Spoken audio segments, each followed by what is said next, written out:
15 বছর বয়সে বাদ পড়েছিলেন বোকা জুনিয়র্স ক্লাবের ট্রায়াল থেকে। কারণ হিসেবে তারা বলেছিলেন তার মধ্যে নাকি গতি আর ক্ষিপ্রতা নেই।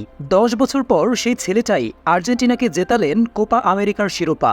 আর্জেন্টাইন এই ওয়ান্ডার স্টারের নাম লাউতারো মার্টিনেজ। তার বাবা ছিলেন একজন পেশাগত ফুটবলার। স্বপ্ন ছিল জাতীয় পর্যায়ে দেশকে প্রতিনিধিত্ব করার। তবে অভাবের টানে বেশি লম্বা হয়নি তার ক্যারিয়ার। 3 ভাইয়ের পরিবারে বাবার স্বপ্ন পূরণের ভার নিজের কাঁধে তুলে নিয়েছিলেন ছোট্ট লাউতারো। টাকার অভাবে কখনো বাস, কখনো ট্রেনে চড়ে যেতেন প্র্যাকটিসে। 2012 সালে বোকা জুনিয়র্স ক্লাবের ট্রায়ালে রিজেক্ট হয়েও দমে যাননি তিনি।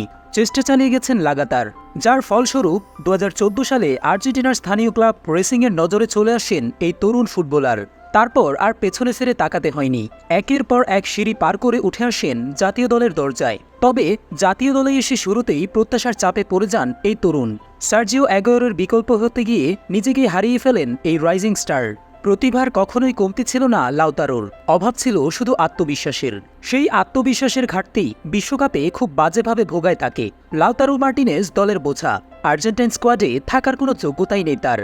কাতার বিশ্বকাপের পর থেকেই এমনই সব কটুকথা শুনতে হয় আকাশী নীল শিবিরের এই তারকাকে। হবে নাই বা কেন, বিশ্বকাপে লাউতারোর কাছে যেমনটা প্রত্যাশা করেছিল ভক্তরা, তার সিকিভাগও দিতে পারেননি এই আর্জেন্টাইন ফরোয়ার্ড। উল্টো একের পর এক সুযোগ হাতছাড়া করে নিজের নামের পাশে জুড়ে নিয়েছিলেন গোল মিসের ট্যাগ। 6 ম্যাচে 242 মিনিট মাঠে থেকেও করতে পারেননি কোনো গোল, ছিল না কোনো অ্যাসিস্টও। তাই আর্জেন্টিনা কাতার থেকে বিশ্বকাপ নিয়ে ফিরলেও লাউতারো ফিরেছিলেন একরাশ শূন্যতা নিয়ে। তবে জীবনে সবাইকে ফিরে আসার একটা সুযোগ দেয়, সেই সুযোগটাই পেয়ে কাজে লাগাতে ভুল করেননি এই তারকা।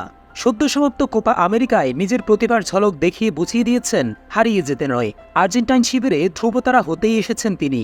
আগেই জানা ছিল এই আসর দিয়েই আন্তর্জাতিক ফুটবলকে বিদায় জানাবেন ডি মারিয়া। সেই সঙ্গে মেসিও খেলবেন নিজের শেষ কোপা আমেরিকা। একে তো বিশ্বকাপের আক্ষেপ ঘোচানোর সুযোগ, তার উপর দলের 2 মহাতারকার বিদায়। এই দুয়ে মিলে কোপার মঞ্চে যেন দলের ত্রাণকর্তা হয়ে উঠলেন লাউতারো মার্টিনেজ। একা কাঁধেই তুলে নিলেন আলভিসেলেস্তেদের শিরোপা জেতানোর গুরুভার। প্রথম ম্যাচে কানাডার বিপক্ষে গোলের খাতা খুলে শুরু করেন। এরপর চিলির বিপক্ষে করেন একমাত্র জয়সূচক গোল।